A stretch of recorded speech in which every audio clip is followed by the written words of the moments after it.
over a quarter of a century. Nature, spirit, travel, and inner reflection are themes that run through his work. He'll be speaking on moving toward light, moving toward warmth. We will follow the sermon with a moment of silence for those who wish to reflect.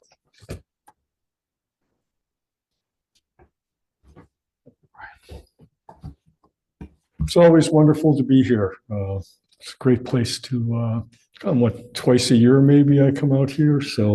And here we are midwinter. I forgot that it's also Groundhog Day today, one of the kids mentioned. And I love how kids and time and age, and when I asked how old I was, first thing, 100?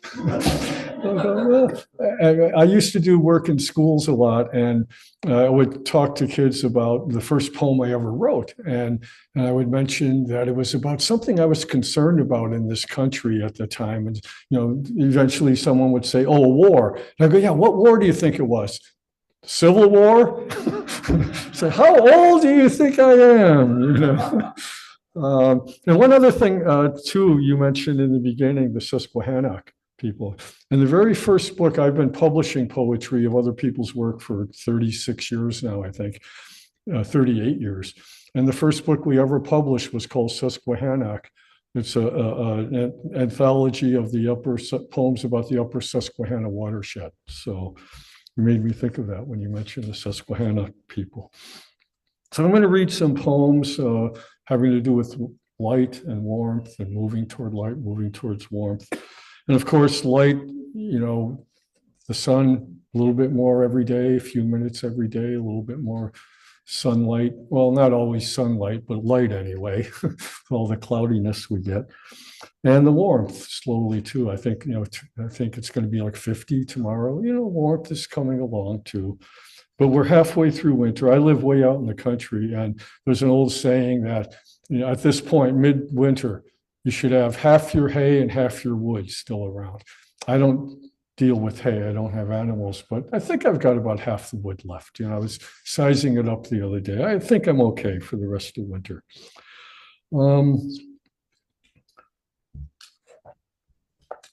These are all poems that are spontaneous poems. One of the things I've been doing for 10 years now is I write a daily spontaneous poem before going to bed, and I post it on Facebook. And so, that's well over 3,500 of them now. And so I'm going to read some of these spontaneous poems that are written without any forethought and no editing or changing ever. And some of them are very short, like this one. Without light, shadows don't exist. And, the light and dark, they go hand in hand, in the shadows. And I remember one time in one of the poems, I don't have it here, but I realized, we hadn't seen the sun for a week, all that grayness that we get. And I live up in New York State, near Corning, north of Corning, New York. And, a whole lot of that Lake Erie cloudiness in Lake Ontario, is through winter. But I remember one time, wow, the sun's here. The sun's out, first time in weeks. And then I realized also, but shadows have been missing too. And I'm drawn to the shadows and the darkness. In those dark recesses that frequent our lives, what is it that can be found, what we've maybe never seen, maybe never known or felt? Something that, when brought out into light, may actually illuminate our path going forward. We all have those darknesses inside too, Thin sliver of moon hung above western woods in early evening dark, only 2 days old, only small portion shining bright. Even still, such little light, mesmerizing against so much dark. And moonlight, it's, living way out in the country, most of my neighbors are Amish, old order Amish, so there's very few lights around, which is just wonderful, and beautiful dark skies and that. But even a 2-day-old moon casts a fair amount of light. Moon in decline, full yesterday, today lessening light, hidden behind clouds. What light in our life is diminishing, maybe illusionary, hidden behind clouds? When clouds sail away, will light still shine as bright? I was listening to a podcast this morning from a friend. It was her first one she ever did, and she at one point she talked about how this time of the year there's so much darkness that's inside even. And some people, I don't know about you, I love winter. It's one of my favorite seasons, winter is. But I know there's a lot of people who do have difficulties with lack of sunshine, lack of light, the darkness. And she was speaking about that in her podcast. This was in May, so it's not a winter one, but dark terrain suddenly illuminated by lightning's bright flash. Brief moment of enlightenment, then back to what was. That makes me think of a long story I won't tell, but it was a moment of enlightenment that happened. And then, I think it's the only time I could ever say that with honesty, that there was that moment of enlightenment that I experienced. And then, of course, then it goes back to what was. What's the saying? Before enlightenment, chop wood, carry water. After enlightenment, chop wood, carry water, The dark woods, and where I live, there's 50 acres and 10 acres of woods, and I love going out into the woods and that. An opening suddenly appeared at edge of dark woods, beyond thin light barely visible. These dark woods known, beyond opening unknown. Do we stay in known space or venture out toward thin light into some unknown realm that awaits? Being a poet and having made the decision, let's see, how many years ago now? 32 years ago, to be a poet and forget all the other work, quit the job and just be a poet. That was like going out into that unknown, and I think sometimes it's really hard to take that step to going into some place that you don't know life-wise. But boy, I'm sure glad I stepped into that and moved in that direction. Simple pleasure after stargazing on cold, clear night to step back inside, stand next to a wood stove, feel its radiant warmth, chase away lingering cold. And the warmth, I heat with wood, cook with wood, and been cutting my own wood for decades. And it was interesting. I used to always cut from the woods, dead trees, felling them, cutting them up, hauling them up to the house. And 2 years ago, started buying hardwood, slab wood, from one of my Amish neighbors who saws only hardwood. So now I don't go out in the woods to cut trees, and the slab wood's all piled, big piles of it near the house. And I've got to split a bunch of it yet, and sometimes cut a little bit. But I realized a month ago, I was walking in the woods and, I'm not as conversant with my woods anymore. When I was cutting wood, I'd be out there, 5 days a week. And just really know them intimately. And it's like, wow, I got to get out into the woods a little bit more. And so yesterday, I actually went and cut a down maple tree in the woods with my chainsaw, and I sledded the wood up, and it felt so good to still do that. Anyone familiar with Scott Nearing, Helen and Scott Nearing, Living the Good Life? I was part of the Back to the Land movement in the 70s. Their book was like a Bible for the Back to the Landers. But Scott lived to be 100. And I think he said at one point that when I get to the point where I can't carry in one piece of wood, it's time to go. And that's what he did. He ended up stopping eating and drinking. And when I'm carrying in 6 pieces of wood, I think, oh, I've got time yet. I still got time.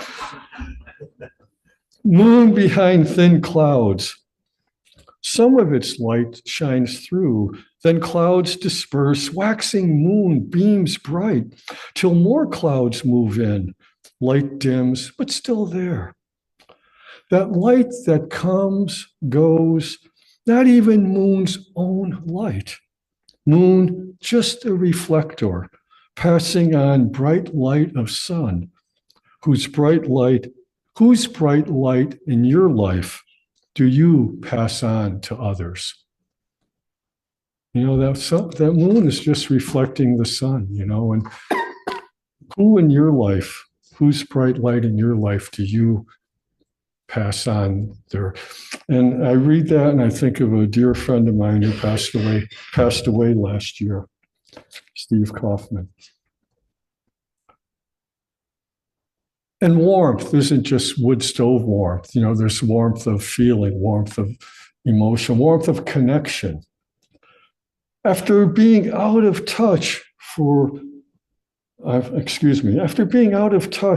far too long, delightful pleasure to hear friends' familiar voice once again. You know, that warmth of connection, you know. I stand in front of wood stove. A lot of poems speak about the moon, the planets, the cold, the wood stove. I stand in front of wood stove. I stood in front of wood stove over 4 decades ago. Who am I now in compared to who I was then? Wood stove's warmth soaks into skin just like it did over 4 decades ago. I'm still the same person who stands in front of wood stove. Not much has changed. I love the consistencies you see in life sometimes, you know, and it's like, yeah, I've been heating and cooking with wood for decades. And then such joy walking into house, soaking in warmth of wood stove's fire after working outside in cold March air. Work of getting in wood each year seems a little bit harder than previous year, but each year soaking up warmth of stove seems a little more precious than previous year. You know how, you know, again, like I told the kids, I'll be 75 in 9 months and 15 days, right? And it's like those things, like just soaking up that heat from the wood stove does become much more precious, you know? It's like you really, and the friendships and the connections. And I've often written over the years, I get into wildflowers and birds and that, and one of the things I refer to is white trillium.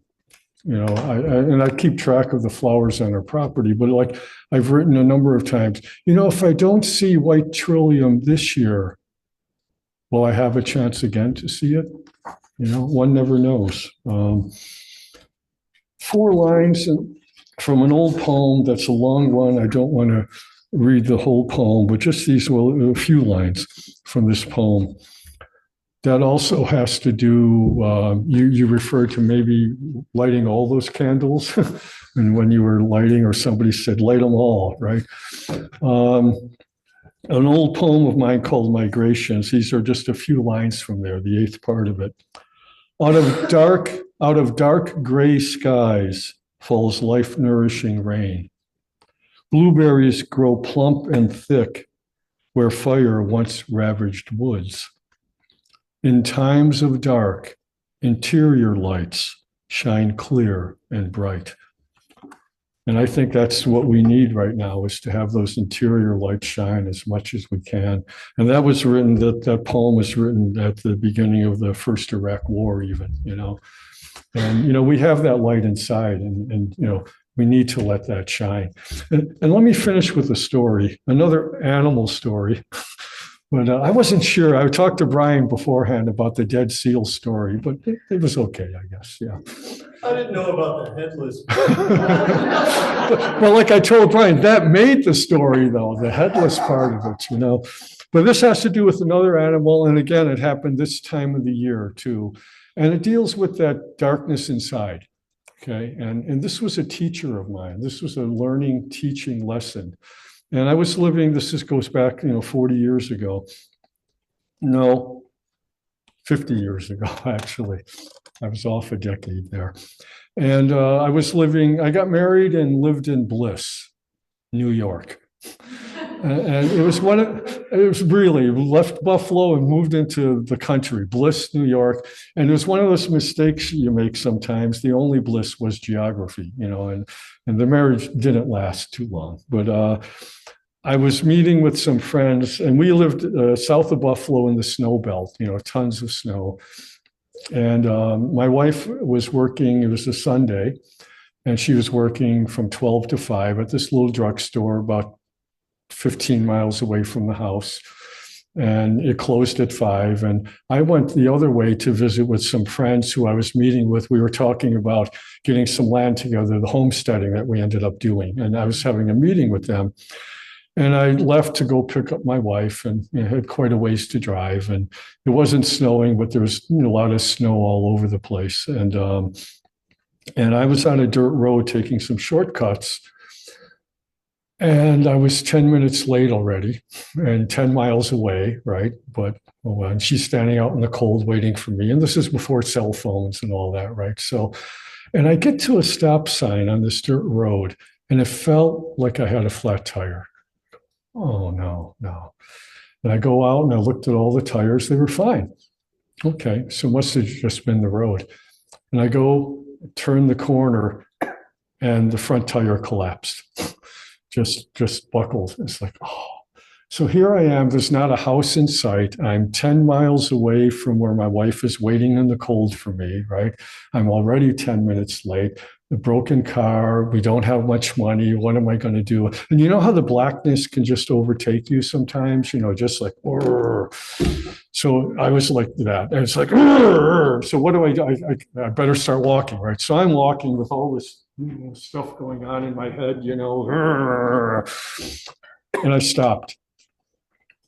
And I turned, and in the field to my left, on this wooden telephone pole, was a snowy owl. And I had never seen a snowy owl before, but I knew exactly what it was. And I just stood and just looked at it. Just looked. And, what broken car, what money we don't have, what wife waiting miles away. That said something, I think. But I remember just staring and looking at that snowy owl. And it appeared to me as if it was a white-robed meditating Buddha that appeared just for that moment. I watched it for a while. And then I figured I better get going. And I bowed to it and started walking down the road. But now, instead of all that darkness, I was walking lightly down the road, just lightly. A few minutes later, a car comes by on this dirt road. I put out my thumb, but he was already slowing down and pulls up. And I open the door. He goes, "Yeah, what can I do for you?" I said, "Well, that's my car. I figured that was your car. What can I do for you?" I said, "Well, my wife's been standing out in the cold waiting for me over in Yorkshire. And then we live 15 miles from there. Come on, let's go get your wife. Let's get you home." And so I get in the car. He goes, we pick my wife up. He drives 15 miles the other direction, takes us home. 2 days later, the car was repaired, had enough money to get it fixed, and everything worked out. And that snowy owl, like I said, was a teacher. Let go of the darkness, let go of the black, and things will work out. So, thank you.